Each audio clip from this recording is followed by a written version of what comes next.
जो ऊपर की जो बुरबुरी खाद है तो इसे हम ऐसे करके हिला देते हैं। ये हमें ये खाद उतारने में आसानी होती है और इस तरीके से फिर हम ढेरियाँ बनवाते हैं। आप देख रहे होंगे ये ढेरी बन रही है। नमस्कार साथियों, मैं ज्ञानेश तिवारी उत्तर प्रदेश के जनपद शाहजहाँपुर से, फार्मर द जर्नलिस्ट चैनल से। साथियों, वर्मी कंपोस्ट की जो क्रमबद्ध श्रृंखला है उसी में हम आपको आज बहुत ही महत्वपूर्ण इसका जो पार्ट है वर्मी कंपोस्ट खाद के उतार का, वो आपको जो है हम दिखाते हैं। इधर देख रहे होंगे आप, ये ढेरियाँ बन रही हैं। इसमें सबसे पहले जब हम पिट बनाते हैं, पिट बनाने के लिए गोबर ठंडा चाहिए है। 15-17 दिन पुराना गोबर हो, उसकी हम 8-10 दिन पलटाई करते हैं ताकि मीथेन गैस निकल जाए। पानी देते हैं रोज़। उसके बाद लगभग 20-22 दिन के बाद वो गोबर उपयुक्त हो जाता है पिट में डालने के लिए। पिट में हम बहुत हल्के से वो गोबर सेट करते हैं। पिट का प्रकार जो भी हो, प्रॉपर पिट मेथड हो, HDPE हो या विंड्रो मेथड हो। उसके बाद ऊपर से हम अपने हल्के हाथों से उसे आकार दे के और 1 फीट की लंबाई पर 1 किलो केचुआ की दर से केचुआ देते हैं। ऊपर से इसकी हम मल्चिंग पराली से करते हैं। फिर पानी देना शुरू कर देते हैं। पानी में भी ये चीज़ महत्वपूर्ण रहती है कि जैसा मौसम हो, ठंड है तो हो सकता कुछ अंतराल भी बीच में हो जाए। अगर गर्मियाँ हैं तो अगर बहुत अधिक गर्मी हो रही, टेम्परेचर बहुत ज़्यादा है तो दिन में 2 बार पानी भी देना पड़ सकता है। पानी देने के बाद आप देखेंगे करीब 20 या 21 दिन के बाद आपको हल्की हल्की चाय के पत्ती की तरीके जो होता है रंग या आकार, उस तरीके से आपको बुरबुरी खाद नज़र आनी शुरू हो जाएगी। केचुआ, इसके मतलब नीचे मीथेन गैस नहीं है, उसको सही अनुकूल माहौल मिल रहा है और उसने खाद बनाना शुरू कर दिया है। लगभग 1.5 माह के बाद हमें जो है 3 या 4 इंच मोटी खाद तैयार मिलती है। फिर हम क्या करते हैं कि अब हमें पानी देना बंद करना है। पानी देना जब हम बंद कर देते हैं तो उसके बाद ये थोड़ा सा जो ऊपर वाली परत है वो भुरभुरी हो जाती है। फिर आप देख रहे होंगे हमारे पास ये पंजा है। इस पंजे से हम ऐसे करके ये आप देख पा रहे होंगे, इस जो ऊपर की जो भुरभुरी खाद है तो इसे हम ऐसे करके हिला देते हैं। ये हम हिला रहे हैं, ये आप देख रहे होंगे।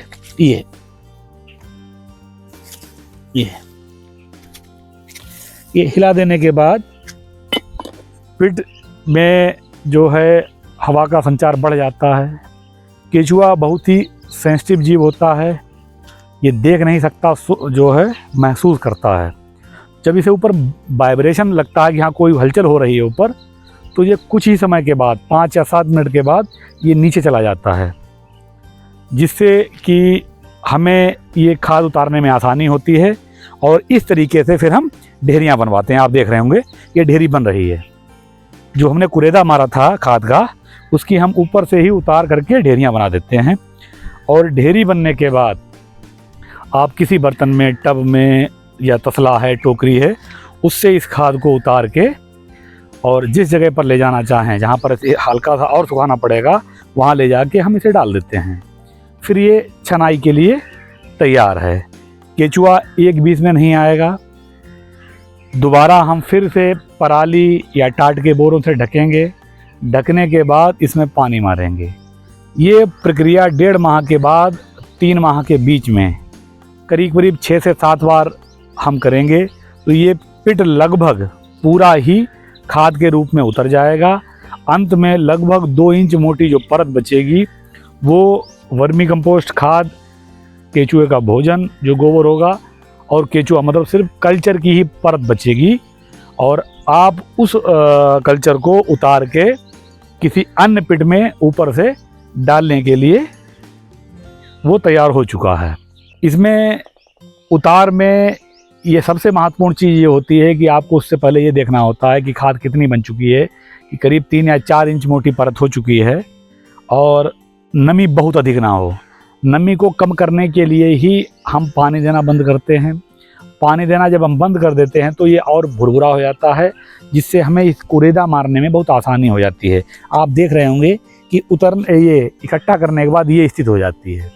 अब इसके बाद हम इसे 1 या 2 दिन की जो धूप है वो लगने देंगे फैला के, और फिर ये मशीन पर पहुंच के इसकी छनाई हो जाएगी। इसमें जो कुछ बड़े टुकड़े होंगे वो छन के एक तरफ निकल जाएंगे और जो इसका एक साइज होता है जो हमने अपना एक बना रखा है मानक, वो एक तरफ बहुत अच्छी गुणवत्ता की खाद आपको तैयार मिल जाएगी। वो आपके अपने खेतों में पड़ने के लिए, बिक्री के लिए तैयार है। उसे पैकिंग करके आप बेच सकते हैं। उतरने के बाद दोबारा पराली से ढक के हम पानी देंगे। फिर 4 से 8 दिन के बाद हम देखेंगे कि अब ये खाद फिर उतार करना है, पानी देना बंद करेंगे। आपको लगेगा कि 4 से 8 दिन के बाद अब फिर नमी मेंटेन हो गई है, नमी कम हो गई है, बहुत अधिक नहीं है। फिर हम इसी तरीके से पराली हटा के कुरेदा मारेंगे। कुरेदा मारने के बाद ढेरियाँ बनाएंगे। ढेरियाँ बनाने के बाद हम इसे जो है यहाँ से उठा लेंगे। ये प्रक्रिया चलती रहेगी। अंत में सिर्फ आपको केचुआ ही बचेगा और वो आप नए पिट में, अगर इसमें भी आपको डालना है तो केचुआ बाहर ही निकालना पड़ेगा और गोबर डाल के, ठंडा गोबर डाल के फिर ऊपर से हम केचुआ डालेंगे। यही प्रक्रिया हम अपनाते रहते हैं तो कोई भी, ना तो केचुआ का नुकसान होगा और जो हमारा पिट की साइकिल होती है लगभग 3 माह के करीब करीब, तो ये समय से कंप्लीट हो जाएगी।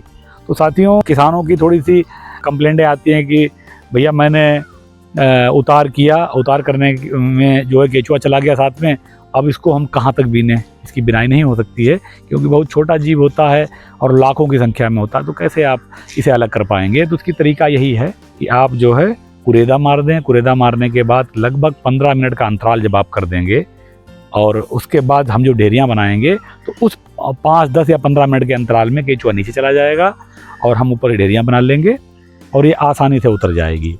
तो साथियों, ये उतार का विषय था।